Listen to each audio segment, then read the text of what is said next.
오늘 이 시간 다시 만나 뵙겠어 반갑습니다. 우리 옆에 분에게 인사하도록 하겠습니다. 장로님, 근사님, 집사님의 얼굴을 보니 하나님의 얼굴을 뵙는 것 같습니다 라고 우리 인사하도록 하겠습니다.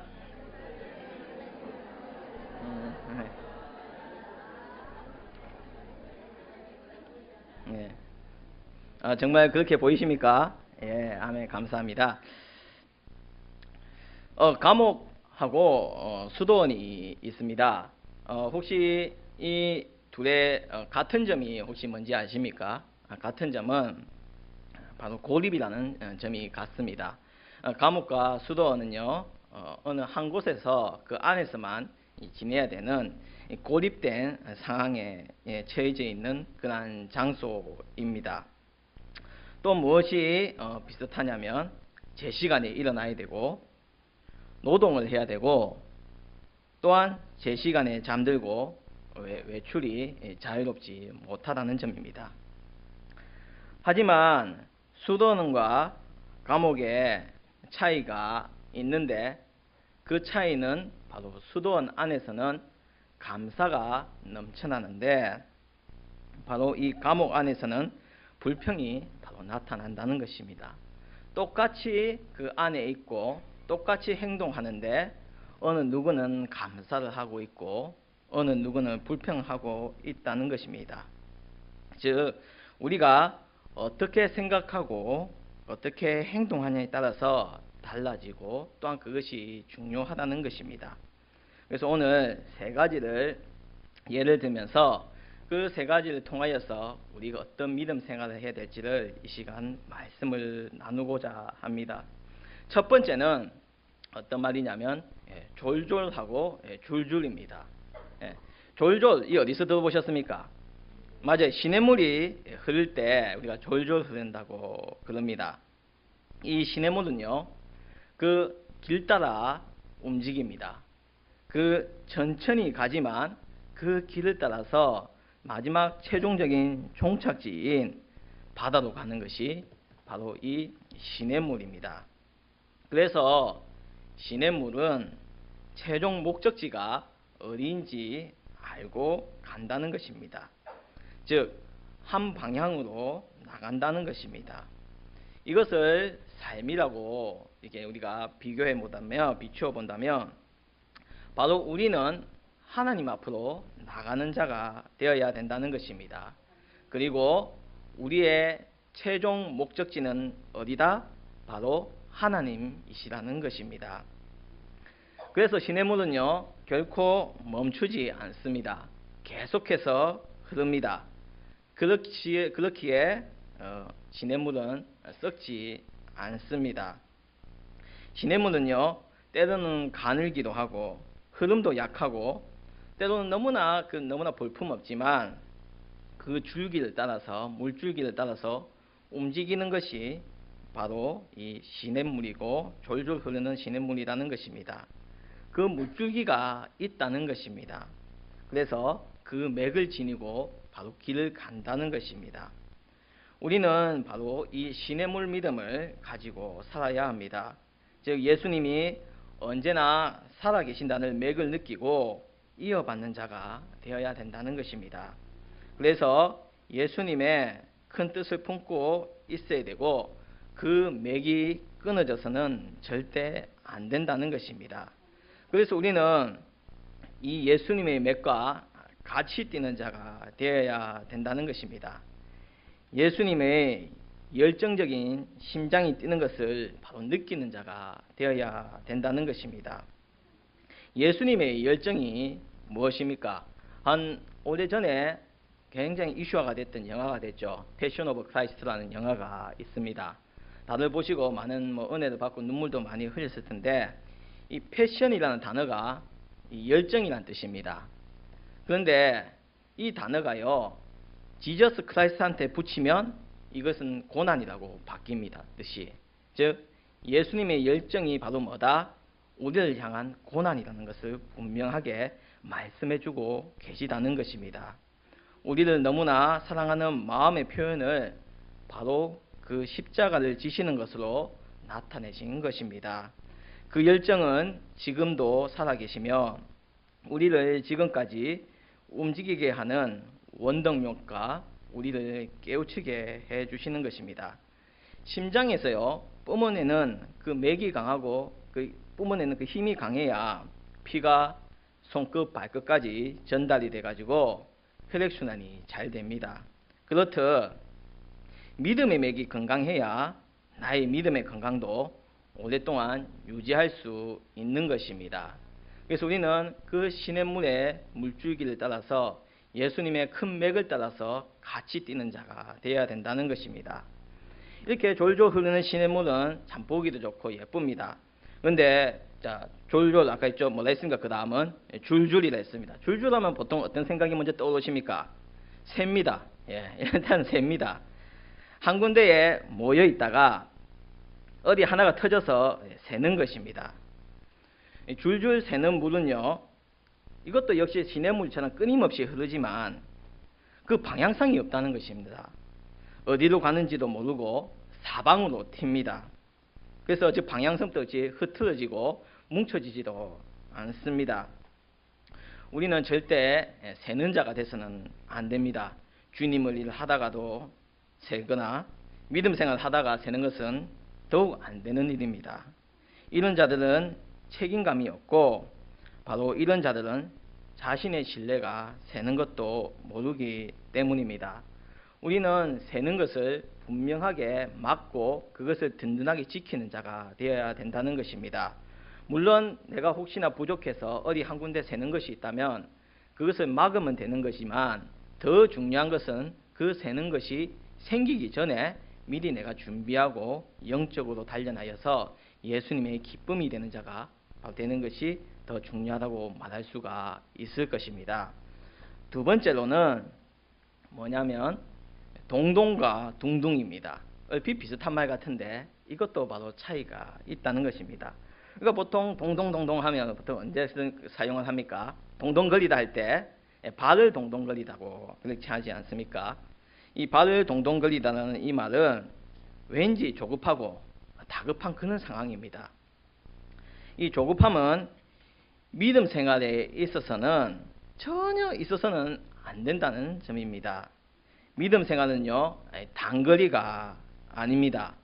기나긴 마라톤으로서 수많은 코스를 지나는 길이 바로 믿음의 길입니다. 그러나 사람들은 빨리 응답받기를 원합니다. 빨리 복을 받기를 원합니다. 그리고 빨리 변하기를 원합니다. 이런 조급함은 우리들에게 아무 소용이 없습니다. 성령의 9가지 열매를 살펴보면 그 중 하나에 오래 참음이 있습니다. 보통 우리가 수학의 결실로 맺어지는 것을 살펴보게 되면 왠지 탐스럽고 보기도 좋고 맛있고 달고 그런 것인데 그 결실로 거두어지는 것이 오래 참음이라는 것입니다. 왠지 쓸 것 같고 왠지 맛이 없을 것 같고 보기에도 안 좋을 것 같은 그런 것이 바로 열매로 맺힌다는 것입니다. 하지만 믿음은 인내의 과정임을 분명히 기억하시길 바랍니다. 우리에게 있어서 이 오래 참음, 인내는 꼭 필요하다는 것을 바로 말씀해 주기 위하여서 그 성령의 9가지 열매에 들어가 있는 것입니다. 그래서 우리가 오래 참는다는 것은 막연한 기다림이나 허무한 인생의 낭비가 아니라 바로 값지고 참된 결과임을 알아야 되고 이것은 바로 은혜라는 것을 깨달아야 된다는 것입니다. 그래서 우리는 동동거리는 삶이 돼서는 절대 아닙니다. 발을 동동 걸려봤자 제자리이기 때문입니다. 그러면 우리는 어떠한 삶을 살아야겠습니까? 바로 둥둥의 삶을 살아야 된다는 것입니다. 둥둥은요, 어떤 물체가 물 위에 떠 있는 것이나 하늘에 떠 있는 것을 그런 상태를 말합니다. 근데 이 둥둥 떠 있다는 것은 일단 힘을 뺀 상태입니다. 즉 맡기는 삶이 바로 우선이 되어야 된다는 것입니다. 하나님 앞에서는 우리가 절대 어깨에 힘주지 말아야 됩니다. 한낱 부질없는 우리가 하나님 앞에서 어깨에 힘주어봤자 우스운 모양밖에 되지 않기 때문입니다. 노아의 방주를 생각해 보십시오. 그 방주는요, 목적지가 어디인지 모릅니다. 그리고 그 방주에는 노도 없었고요, 돛도 없고 선장도 없습니다. 방주는 그냥 물 위에 떠 있었을 뿐이었습니다. 하지만 그 방주에는 하나님이 선장이 되셨고 믿음의 돛을 올렸고 성령이 활동하시는 노가 있었다는 것입니다. 어디를 둘러봐도 수평성밖에 보이지 않는 곳에서 하나님은 바로 본인이 준비하신 곳에 방주가 딱 멈추게 해 주셨습니다. 그렇기에 우리의 삶도 마찬가지입니다. 내가 어디로 갈지 모르지만 하나님께 맡기면 하나님은 우리가 가장 필요로 하는 곳에 딱 그것에 안착하게 해 주신다는 것입니다. 우리는 하나님의 주권 아래에 맡기며 바로 생활하는 자가 되어야 될 줄 믿습니다. 방주는 사람들의 생각으로는 목적지도 분명하지 않았지만 가장 중요한 것은 방금 말씀드린 대로 하나님이 그 방주에 같이 계셨다는 것입니다. 움직이지 않는 것 같지만 분명 그 방주는 움직였고 그 목적지로 이끌어 주셨습니다. 그래서 우리가 하나님께 맡기는 삶이 되면 하나님의 은혜의 바다에 누워서 거해에서 떠 있는 자가 되어 있으면 하나님은 그 모든 것을 주관하여 줘서 우리를 은혜의 항구로 도달하게 해 주신다는 것입니다. 나의 생각대로 움직이려고 하면 제자리일 수밖에 없습니다. 하지만 하나님께 맡기면 우리는 하나님의 항로에 의하여서 움직이는 자 되어 참된 은혜가 무엇인지 바로 알게 된다는 것입니다. 세 번째는 촉촉과 축축입니다. 이 둘 다요, 물에 젖는 것은 똑같습니다. 하지만 그 결과가 다릅니다. 촉촉한 것은요, 바로 이렇게 뭔가 기분도 좋고 뭔가 좀 상쾌하고 그런데 축축한 것은 왠지 그렇지 않습니다. 왠지 기분도 좀 안 좋고 왠지 내 몸이 더 무거워지는 그런 느낌이 듭니다. 하나님께서는요, 언제나 은혜의 비로 성령의 능력으로 우리를 적셔 주십니다. 마르지 않게 하시고 우리를 날마다 채워주신다는 것입니다. 우리는 그 모든 것들을 다 체험하고 사는 자들입니다. 우리가 항상 믿음이 갈급할 때 주님께서는 우리들에게 그 성령의 은혜의 비를 내려주셔서 우리를 날마다 촉촉하게 적셔 주신다는 것입니다. 그래서 우리는 날마다 감사할 수 있다는 것입니다. 그러나 축축해지는 몸은 어떻습니까? 방금 말씀드린 것처럼 기분도 꿉꿉하고 내 신앙의 활력소가 부족하면요, 바로 내 믿음은 이렇게 축축해져서 처져버리고 만다는 것입니다. 뭔가 가득 찬데 오히려 더 무겁게 되는 것이 축축한 나의 모습이라는 것입니다. 우리는 주님이 부르실 때 바로 일어날 수 있는 자가 되어야 됩니다. 제 무게에 눌려 있어 가지고 주님이 부르시는데 천천히 더디 일어서는 안 될 것입니다. 죄에 젖은 내 영혼은 믿음의 움직임을 둔하게 합니다. 오늘 말씀을 이 공동번역으로 보게 되면 하나님께서는 믿는 사람이면 누구나 아무도 차별 없이 당신과 올바른 관계에 놓아주신다고 되어 있고 그것은 바로 예수 그리스도를 믿음으로써 이루어 주신다는 것으로 말씀하고 있습니다. 우리가 예수 그리스도와 올바른 관계에 놓여지게 된다는 것입니다. 바로 믿음으로 그렇게 된다는 것입니다. 이것보다 더 값진 것은 없을 것입니다. 하나님과 예수님과 성령님과 우리는 정말로 갈 수 없는 사이였지만 우리가 예수님을 믿는 것 그 하나만으로도 우리는 예수님과 올바른 관계에 되어서 새 생명을 얻고 구원이라는 가장 값진 선물을 얻게 된 것입니다. 그래서 우리는 얼마나 감사하는 자가 되어야 될 것이고 오로지 주님만을 믿고 의지하는 자가 되어야 될 줄 믿습니다. 방금 말씀드린 것처럼 이 글자들은 정말로 작은 차이입니다. 하지만 우리가 믿고 안 믿고의 차이는 엄청난 결과를 가져온다는 것입니다. 믿고 안 믿고의 차이는 많은 것을 바뀌게 합니다. 작은 차이로 시작이 되었으나 바뀐다는 것을 말해주고 있다는 것입니다. 근데 그 바뀜이 변질될 수도 있고 더 좋은 것으로 채워질 수도 있다는 것입니다. 숫자 1하고 2가 있습니다. 1이 2가 되려면 어떻게 하면 되겠습니까? 1을 더하면 됩니다. 맞죠? 예, 1을 더하면 됩니다. 그런데 이 1이라는 숫자는요, 무수히 많은 숫자가 존재합니다. 1.9999999는 절대 2가 될 수 없습니다. 바로 이 차이를 메꾸어 주시는 분이 바로 하나님이시라는 것입니다.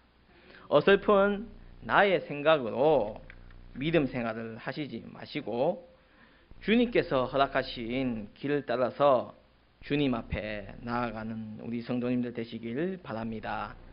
하나님께 내 모든 삶을 맡겨 하나님이 나의 선장이 되어 주셔서 그 드넓은 은혜의 바다를 마음껏 가르실 수 있도록 우리가 항상 예수님을 믿고 의지해야 될 것이며, 사랑의 단비로 날 촉촉히 적셔주시는 주님이 우리의 영혼을 영원히 메마르지 않게 은혜로 채워주실 줄 믿고 나아가시길 바랍니다. 이것이 우리의 삶이자 예수님의 기쁨이 될 줄 믿습니다. 다 같이 기도드리겠습니다.